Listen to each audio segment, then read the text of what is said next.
Elizabeth? What are you doing here? You were off duty tonight.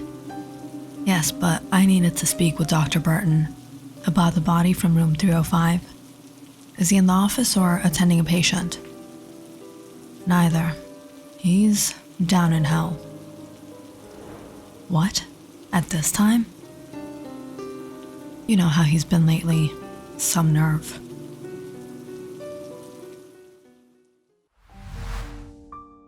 Elizabeth has been working at this clinic in Ovando, Montana for the past year now. An intern to Dr. Edward Burton. Dr. Burton ran his own private practice at this clinic. The two-story building was old and worn out.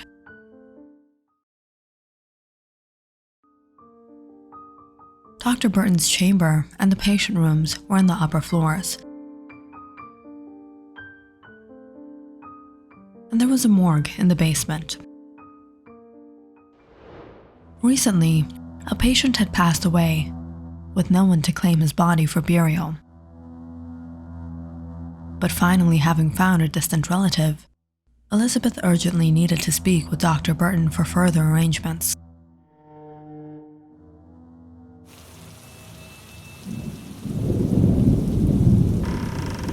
Getting into the old creaking elevator,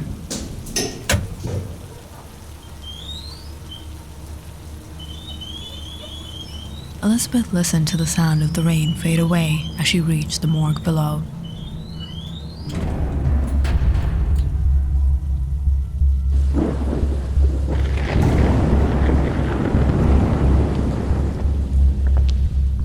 The basement was dimmed out, the air was moist, and just hearing her own footsteps in the halls sent shivers down her spine. Dr. Burton? Hearing a noise from the room ahead, Elizabeth hurried to call the doctor. But the moment she caught a glance inside, through the small gaping crack, she froze.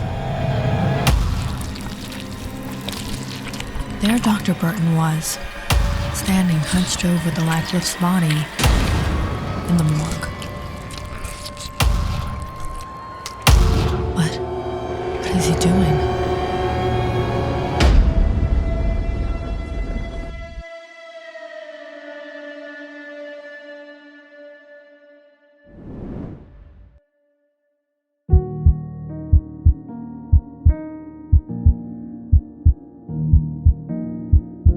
If only I believed you.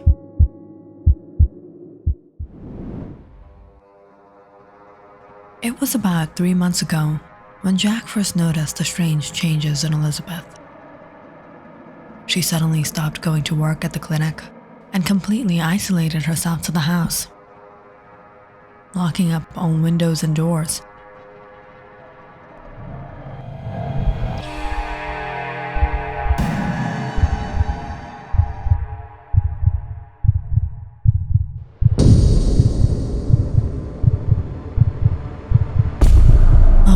Just you.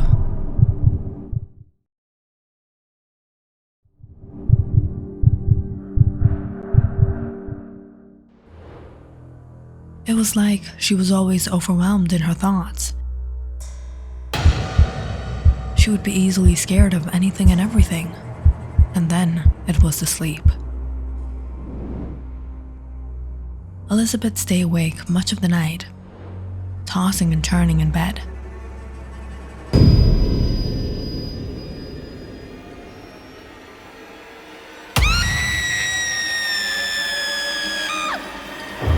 Elizabeth, wake up, it's just a dream.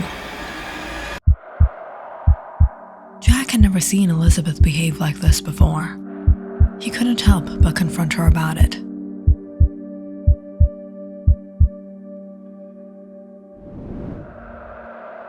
Lisa, are you alright? You've been behaving so strange lately, like you're afraid of something.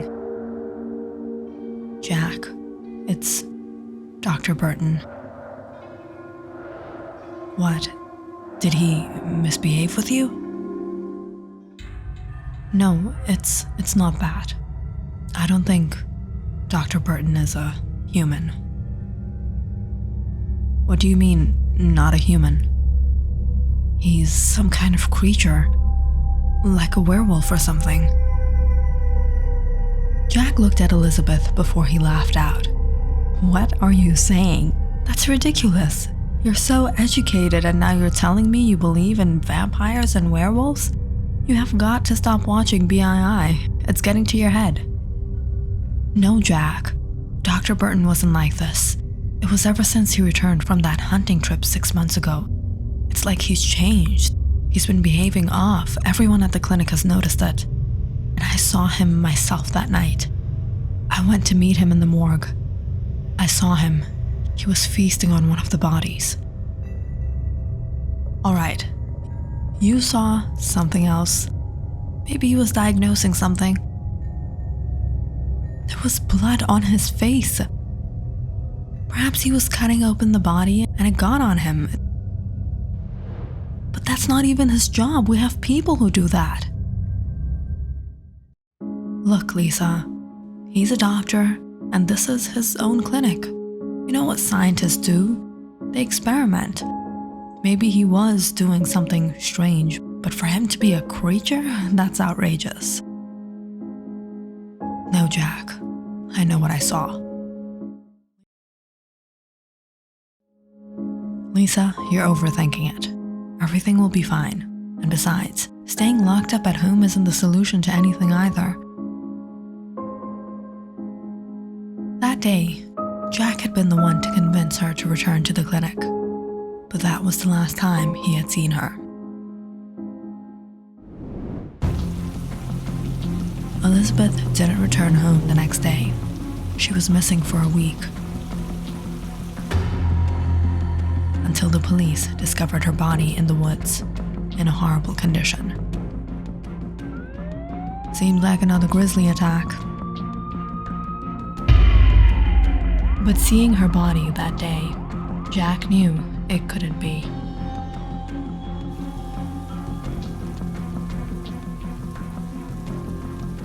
He's some kind of creature. He was in the morgue. I saw him. He was feasting on one of the bodies.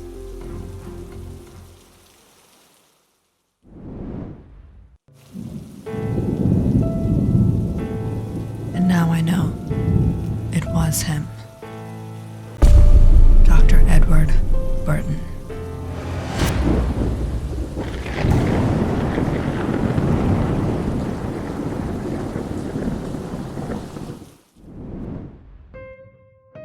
Jack was a mechanic. He worked at a small garage of his. And Elizabeth working as a nurse at Dr. Burton's clinic. Now and then, Dr. Burton came to the garage to have his car fixed, and Jack knew him to be a decent man. Or so he was led to believe. Ever since Elizabeth's demise, Jack had been investigating the case, and to his surprise, he found she wasn't the only victim. There had been 4 other similar cases. All of them dating strangely after that hunting trip Elizabeth had mentioned Dr. Burton had gone on. Jack knew he was onto something, and he began looking into each of the individuals. They were all found half-eaten and discarded in the woods by the lakeside.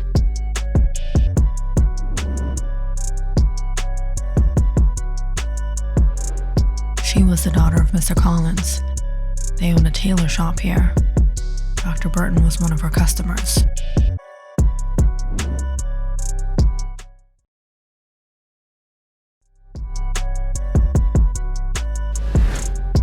Do you know this man?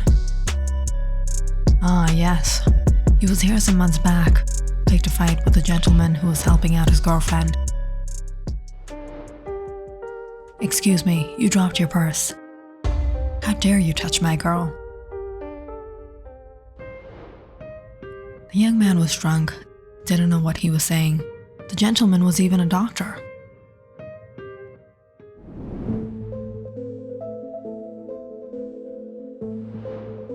Jessica Phillip. She was a single woman, a widow, moved here about 3 months back. But 20 years ago, she and Burton coincidentally went to the same university.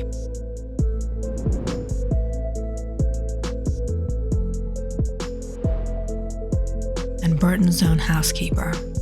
However, she stopped working for him about 5 months ago, left the job immediately after Burton returned from the trip. As Jack looked into each of the cases, he was shocked linking each person to Dr. Burton one way or the other.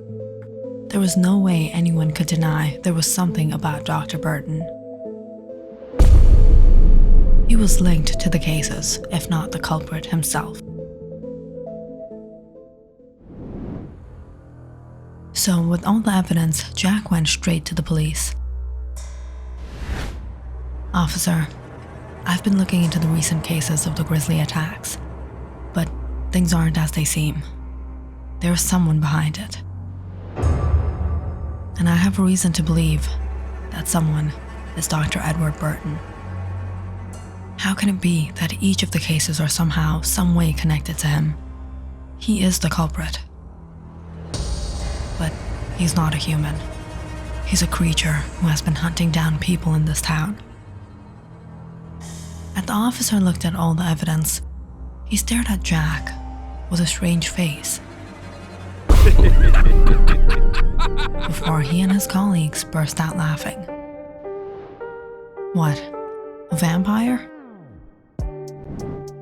No, he has to be a werewolf. Vampires don't eat flesh.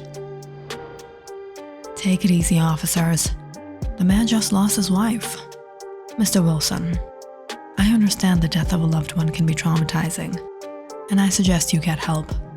Perhaps a visit to a psychiatrist. The truth is, ever since you found out about your wife, your mind has led you to make up these false notions. She was found in the woods on her way back from work at Dr. Burton's clinic. Her car broke down on the route. She must have came out of the car. The area is known for its grizzly bears and attacks aren't unusual.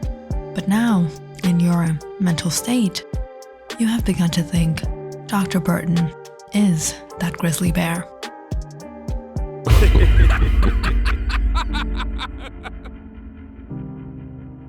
That day, the police mocked and disregarded all his efforts, but Jack wouldn't accept defeat.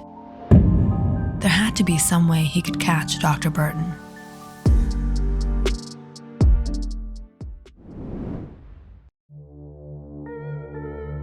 So he decided to take the case to the media.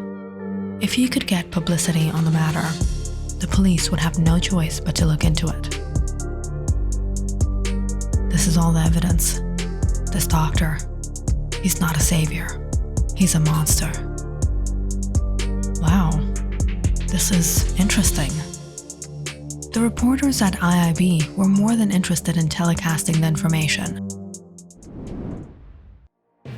But it was the next day, while Jack was watching the news, waiting for the announcement, he was shocked seeing the report. After his wife's death, man has been on the hunt, searching for the culprit. But he claims this town is haunted by a creature. Let's hear what he has to say. Yeah. My wife and I know there's a creature out on the loose in Alvado. There's a vampire creed in this town, and I won't rest till we bring it down. What's your name, mister? Jack Dawson.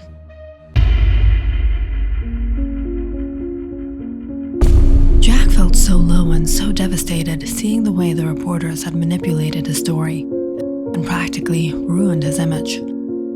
Who would believe him now? How would he solve this case?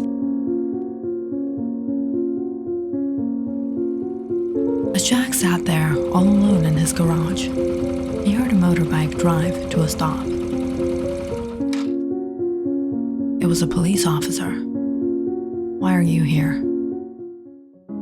Because I believe you, but I don't believe that he's a creature, but he's probably a serial killer. When I first looked into the cases, I had a suspicion something wasn't right. I couldn't point it out. But that day when I saw the way you connected the clues, I became sure this had to be a serial killing. But when you alleged it was a creature, there was no way I could defend you in front of the department. He is. Look, how about you show me your research? Let me have a closer look at it. I can help you out. I'll take this to my superior and possibly get a warrant under Burton's name. With the newfound hope of catching Dr. Burton red-handed, Jack assisted Officer Wilkins, and after thoroughly going over the information, they obtained a warrant to search Burton's residence.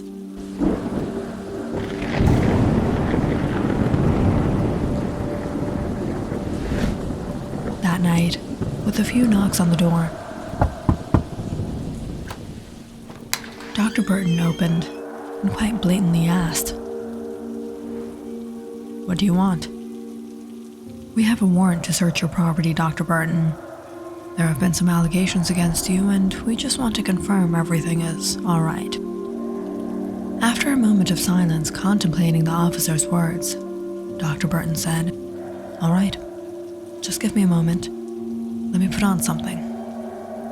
With that, Dr. Burton went back in as the police waited out.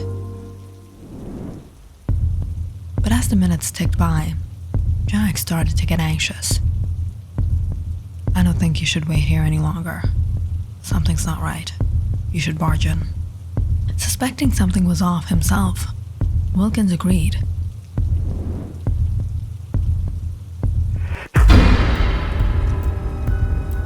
And the officers broke down the door to find the house pin-drop silent.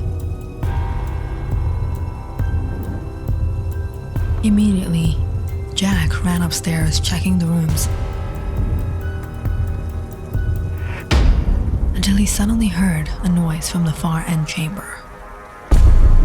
"Over here!" Everyone stormed upstairs, barging in, shocked to find Dr. Burton covered in blood as a half-eaten body lay on the ground. "Hands up!" No, I didn't do this. I didn't do this. It wasn't me." "Say what you want to say in court."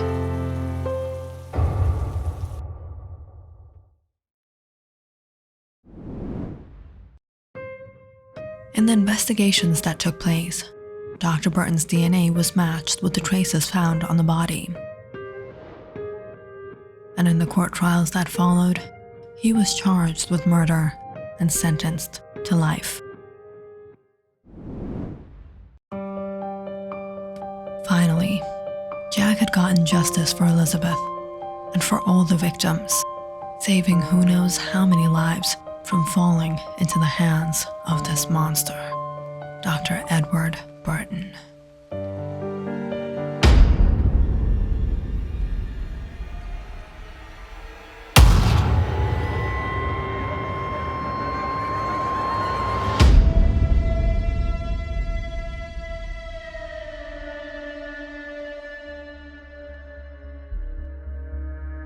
Click on the subscribe button and check out more awesome videos on our channel.